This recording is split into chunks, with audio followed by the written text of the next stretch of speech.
Those who didn't care for it, they disbelieved. Kufr in general, but kufr in particular here. Which kind of disbelief? إِنَّ الَّذِينَ كَفَرُوا وَمَاتُوا, and they died. وَهُمْ كُفَّارٌ, and they were in denial. أُولَٰئِكَ عَلَيْهِمْ لَعْنَةُ اللَّهِ, they are the ones that have the curse of Allah on them. You know, before it was يَلْعَنُهُمُ اللَّهُ, it was a verb. It was a present tense verb. يَلْعَنُهُمُ اللَّهُ وَيَلْعَنُهُمُ اللَّاعِنُونَ. While they were alive, the curse was in verbal form. But if they died in that state, then the curse becomes permanent. If it was verbal form, it's temporary, which means they can make tawbah and get out of it. But if they died in that state, they locked themselves in that curse. So now it's in the nominal, the noun form. أُولَٰئِكَ عَلَيْهِمْ لَعْنَةُ اللَّهِ, a noun permanent.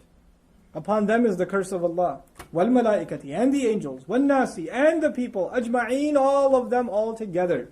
And this is not to mention the messenger will testify against them. That's already covered. This is on top of that problem.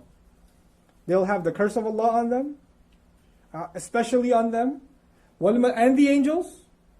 وَالنَّاسِ, and people. People will say, we died non-Muslims. Yes, they're responsible for themselves, but they'll say, yes, but we had a lot of Muslims in our neighborhood. We never knew what Islam was. Nobody ever told us.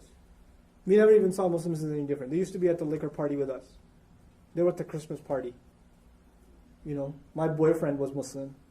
Some girl will say. He never told me. You know.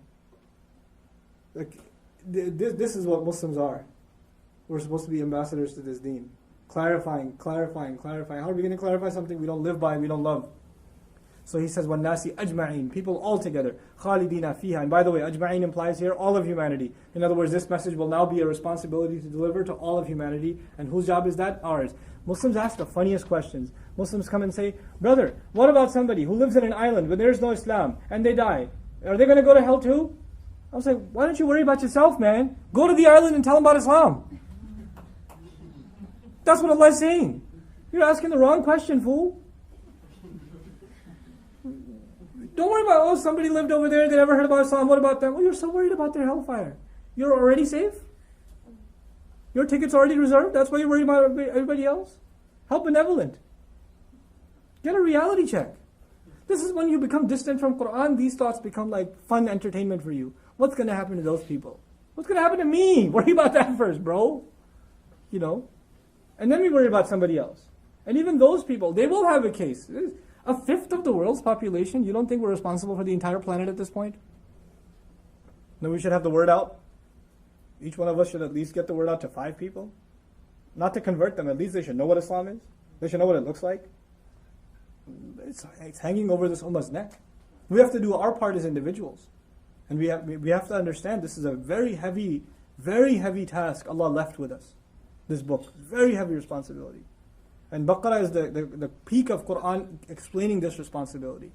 You know, the first half was the last ummah and its failures. Now you're like, hey, here's your responsibilities. Here you go. This is what you have to do. If nothing else after Baqarah, you should feel a sense of purpose as a Muslim. Like, I'm part of something huge. I got to do my part. You know? I have to do something. I have to be a part of something that Allah wants us to do. And I can't absolve myself of any responsibility. I have my role to play.